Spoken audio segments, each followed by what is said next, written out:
I've been training a lot of people over the last 40 years, and I can tell you one thing has changed, and that is how much the use of force by persons of authority are questioned.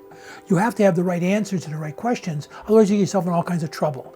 Let me give you some questions, and then I'll give you the answers. The first question is this: what's your job? And your job is to keep everyone safe. Verbal if you can, physical if you must.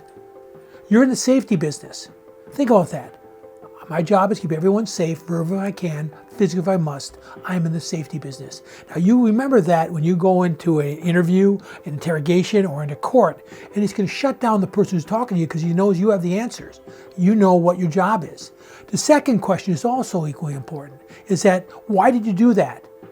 Well, your answer is, I did what I was trained to do when I was trained to do it. Now you got to do both. I did what I was trained to do, meaning following policy, procedure, and training, but when I was supposed to do it.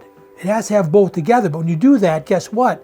It says that I am now saying I'm blaming what I did on my organization, on who I work for, of what the law states to do. I'm in a good place. The final question is also important, especially if it gets a little bit bizarre, when things get way out of hand and you have to do something really wild. Well, guess what? Then you ask this question: can you do that?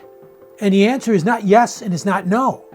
The answer is always, it depends based on the totality of the circumstances known to you at the time.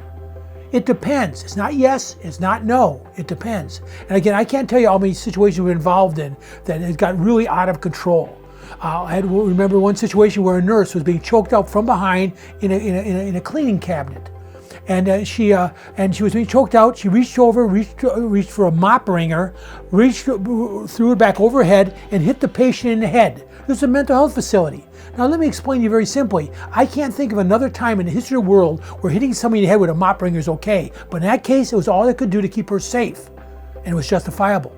So remember those three questions. What's your job? Why did you do that? And can you do that? And if you answer those questions, you'll do a lot better in both your reports, but also in your career.